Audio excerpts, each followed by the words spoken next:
wasn't yours.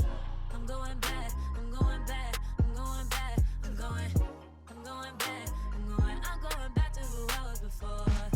I like me better, I like me better. Hey guys, welcome or welcome back to my channel. So, I know I have talked about a lot of products here on this channel in the almost 7 years that I've been uploading. Yeah, almost 7 years that I've been uploading. I've recommended a lot to you. You might have bought a lot because of me. And I know I've talked about it, I loved it, and then I fell off talking about it because that's my job. I gotta try new things, and then I fall in love with that, and then I forget about it, and then... So I decided, you know, I was gonna go back and remember good makeup. Products that I loved, I raved about, and just talk about them again and remind you just how good that they are. So, you guys want to hear about that? Then let's go. So, I literally have my entire makeup collection sitting in front of me. If you guys didn't see that video, then I let you guys know, and I'll have the camera pan to them. But like all of the makeup that I own now fits on like two little rolly cart type things. So I'm just going to look at them and remember makeup that was good that I have not talked about for a good minute. I have not talked about this or worn this in a minute, but y'all know this is probably the best drugstore foundation that I have ever tried, that I've recommended. It is the NYX Born to Glow foundation. This is really the foundation that started my journey of not wearing matte foundations, because Born to Glow, you know, it's like a pretty natural finish. It's supposed to glow your skin type thing. And I feel like before this, I had really shied away from anything that said glow, dew, anything like that, because I have oily skin. But after I started using this, I slowly started realizing I actually prefer having a foundation that either has a more natural finish or soft matte, but not matte, and then I'll just do matteness with the other products that I use on my face, just because I prefer the finish of it. It gives more of a skin-like type finish. So this is really the one that started that, and like I said, I've forgotten about her in recent months. You know, I've been using the Danessa Myricks Yummy Skin Foundation, and even before that, you know, I was using the NARS foundation. What foundations have I been, and then, you know, last summer I wasn't really wearing foundation like that. But you know, it's good to talk about her for a minute, because she did, you know, change the makeup game for me. And like I always say, she's only $10. The NARS Sheer Glow. Technically, because of like how I've tried these products, this should have been the foundation that made me realize like you don't need a matte foundation. It wasn't. It was the, like I said, it was the NYX Born to Glow. But this foundation right here, there was a hot minute where I was like, nothing is topping this foundation. And you know, even nowadays, not much is topping this foundation. Like I said, I like it for the same reason that I like the NYX Born to Glow. Now that I think about it, I wonder how those two like look compared to each other. Like if the NYX could be a dupe for NARS, because you know NARS is not gonna be $10. But yeah, I like it for the same reasons that I like Born to Glow. And NARS in general just doesn't, like, rarely misses when it comes to complexion products. Well, foundations. Now, concealer, y'all know, has never really been my thing, but this concealer right here had me raving about concealer when I was heavily using this. This is the Armani Beauty Luminous Silk Concealer. I use the shade, I think, 10.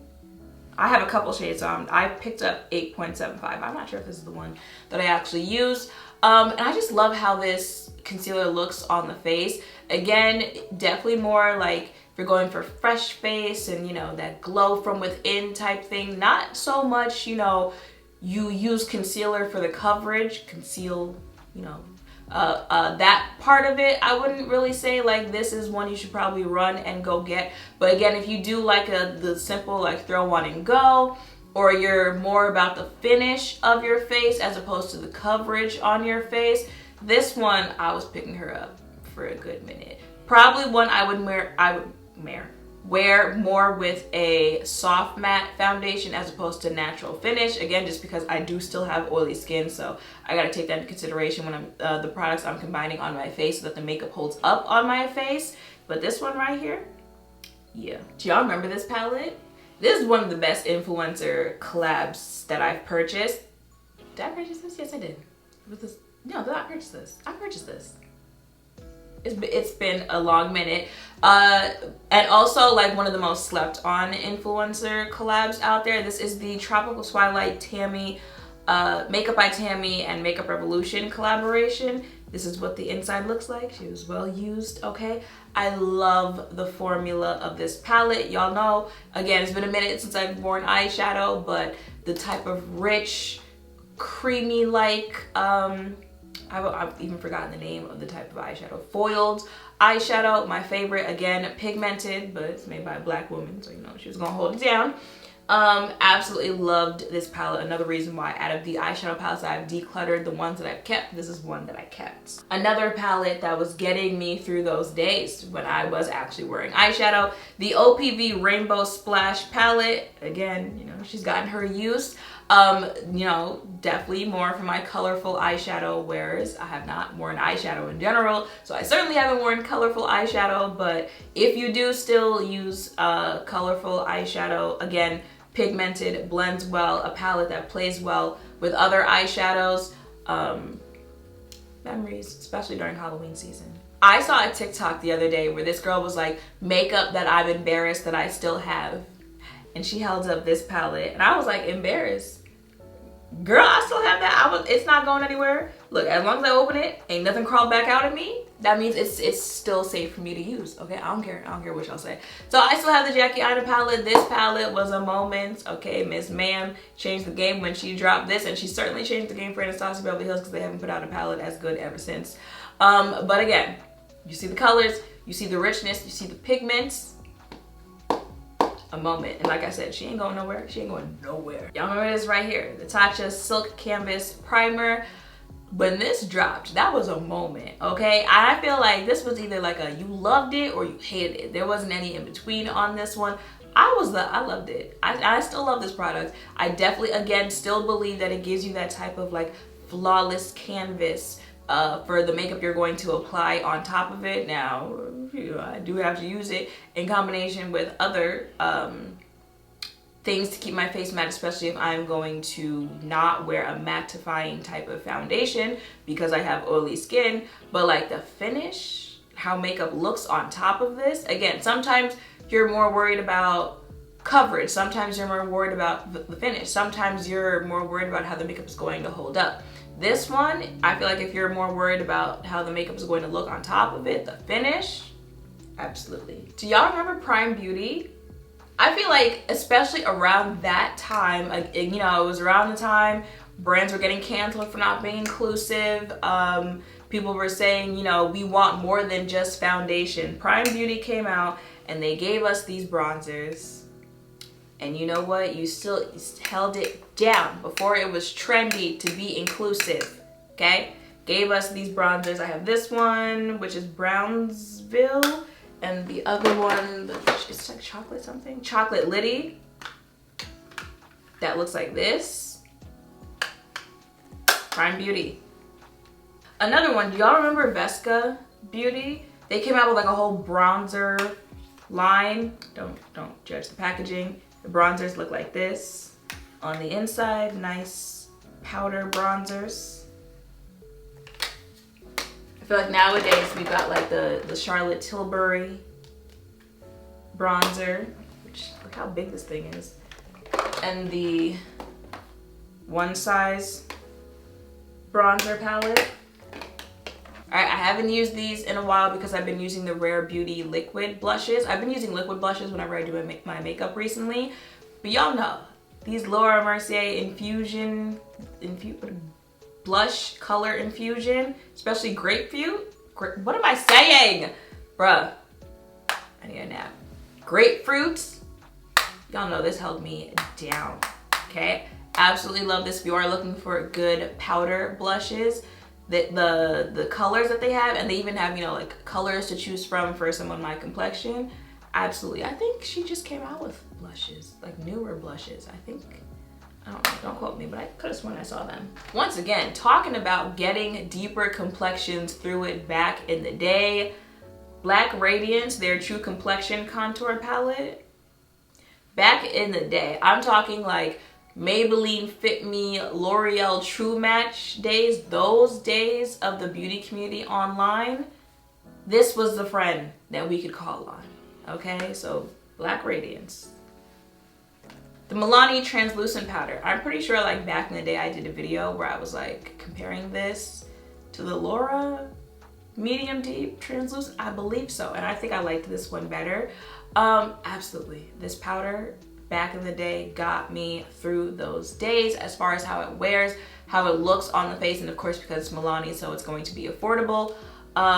So today, I don't even know if they still make this. Like some of the stuff, I don't even know if they still make it because I'm like, I haven't had to repurchase it in recent years. But if it is, and you're looking for a powder, especially one like skin tone, I never tried any of the like other shades, like if they have a translucent banana, anything like that. But this one, yeah. Finally, I know I didn't throw this away. I could not find it. The Pat McGrath blurring powder, probably my favorite thing that Pat has launched.